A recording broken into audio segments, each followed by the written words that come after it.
The U.S. State Department is renewing their warnings to avoid traveling to Mexico just days before spring break. This comes after 4 Americans were kidnapped in Matamoros last week and 2 of them killed. Everyone, I'm Jonathan Martin. Thanks so much for joining us. 2 Americans who survived a violent kidnapping in Mexico are now back in the U.S. 2 of the victims, however, were found dead. The 3rd was found severely injured, and the 4th was not hurt. Latavia Washington McGee drove to Matamoros, Mexico with Shaid Woodard, Zindell Brown, and their friend Eric Williams. They were traveling in a van with South Carolina license plates when they were caught in a shootout and kidnapped in what appears to be a case of mistaken identity. Fox News is reporting tonight the group was there for medical treatment and that one of the victims had just had some plastic surgery. Attacks on U.S. citizens are unacceptable, no matter where or under what circumstances they happen. We will continue to work closely with the Mexican government to ensure justice is done in this case. Mexican authorities say they have 1 person in custody and are now searching for others. Now, the U.S. State Department is now renewing its warnings to avoid traveling to certain parts of Mexico now just days before spring break. And this is coming after the tragic events we just talked about in Matamoros. Fox 26's Natalie He joining us live with more on this. So, Natalie, what are you learning about it?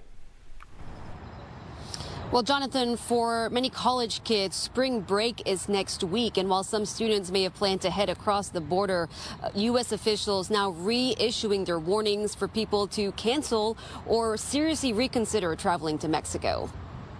Would you have any concerns traveling to Mexico right now? No, I would love to go to Mexico. Yeah, I will go. I mean, yeah, just let my mom know, but yeah, I'll definitely go. The travel advisory for Tamaulipas State remains at level 4. A level 4 warning, the highest travel advisory issued by the U.S. State Department, is now in effect in 6 Mexican states, including Tamaulipas, located just south of Brownsville, Texas.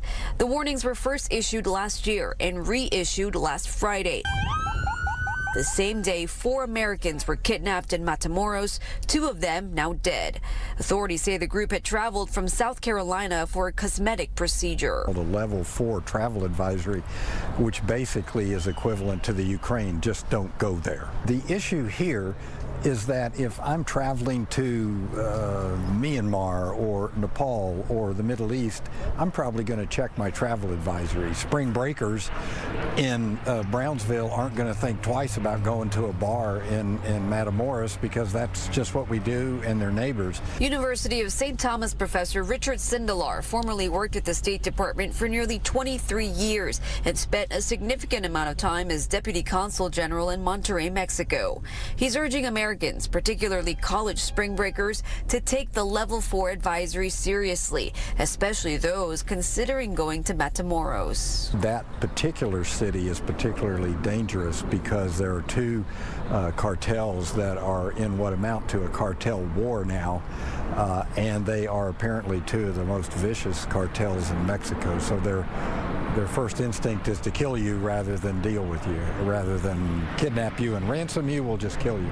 For those ignoring the advisory or going to cities with a level 2 increased caution warning, Sindelar suggests remaining vigilant and aware of your surroundings. Misdirect your path. If you're going from your hotel to the beach, for instance, in Cancun, and it's 3 blocks away, don't go straight to the beach. Go left and then right and then left. And if that same guy in the red shirt is still following you, you may be a target. Get inside in something safe like any hotel or building, store nearby. Now, the State Department says people who do choose to travel to Mexico should be extra careful if they're going to bars or nightclubs. They're also urging people to not wear any jewelry to attract any unwanted attention. For more details on these warnings, you can head to our web story, fox26houston.com. Natalie He reporting, Fox 26 News.